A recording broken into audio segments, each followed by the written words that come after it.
I think in the spirit of full disclosure, I need to tell you that I am a retired otorhinolaryngologist. Does that tell anyone what I did?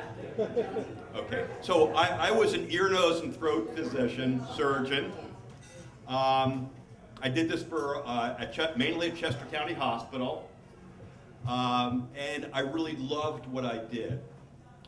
As a surgeon, though, everything doesn't always go the way you expect it to. It does 99% of the time. And a half of 1% of the time, it doesn't. So I was doing a tracheotomy. That's when you put a breathing tube in someone's neck, and we usually put a tracheotomy tube in when someone's had a tube through their mouth into their lungs for about a week or 10 days, and then at that point, the risk of having the tube in longer and damaging the larynx is much greater than the risk of doing a tracheotomy, which is really minimal. You know, you're just sticking a little tube in someone's neck, not a big deal. So I went out to a neighboring hospital. It truly was not Chester County Hospital, to do a tracheotomy on a gentleman who had been on a respirator for about a week, 10 days. He was really big. He was a big guy. He had a fat neck. So we went in and we did our incision, and we had to go through a lot of fat to get down to the trachea. And when we're doing this, we have all the support we need, and usually it's teamwork. And so the way I did a tracheotomy was using a cautery device. It's like a little needle with electricity going through the positive end. The patient is grounded so that it will divide tissue. It works great. It really doesn't generate much heat. Very rarely, and it stops the bleeding, which is why we do it, because we don't want to have something in the neck and have it bleeding like crazy. So then we can just we withdraw the tube that's in the patient's throat, the endotracheal tube, to the top of our incision in the trachea, and slip our tracheotomy tube in, and it's fine. So I'm setting the stage here for something, right? So this was a team I didn't really work with all the time. I'd done a fair number of tracheotomies at this neighboring hospital, but when I went to do it, and I had you hold the cautery thing like a pencil, and you make a little square taking out a piece of cartilage.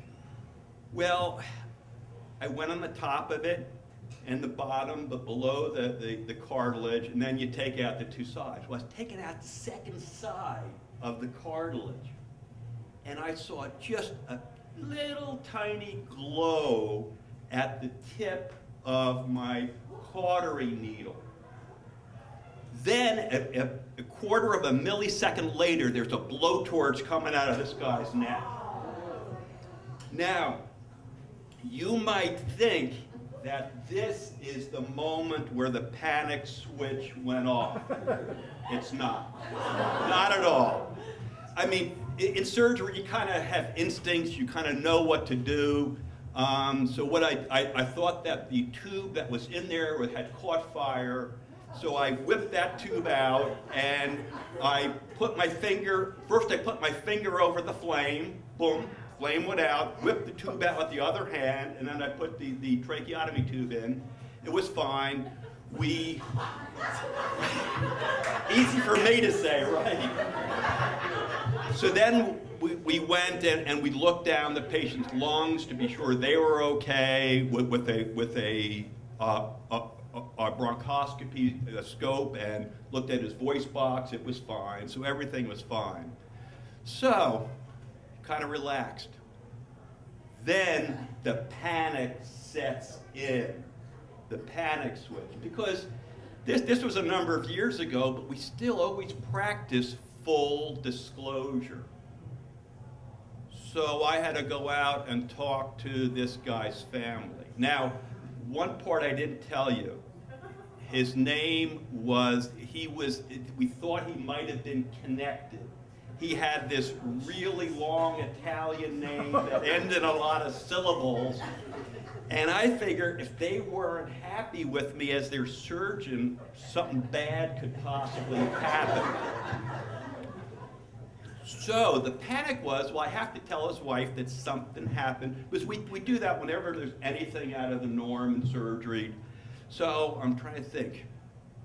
Your husband was burning like a pig during surgery. No, that won't do. We had a fire during, no. I said, I have to think of something non-visual so that you would really not have a visual thing.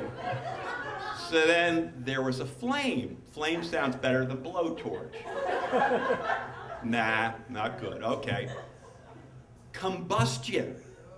That was almost the winner. Combustion. What's combustion? But it probably involves like heat and flames and stuff. So I settled upon ignition. So I go out to talk to this very nice Italian lady with a very long polysyllabic name. And I said, during your husband's surgery, there was a small ignition that occurred, and everything went fine. We put the breathing tube in. I even took a look down his lungs, looked down at his voice box. Everything was great. And I figured, I really don't think she knew what happened. And for my procedure, he did fine. He really didn't have any consequences of it. Due to his underlying disease, he did pass away a couple of days later. So that's the panic switch for me. Thank you.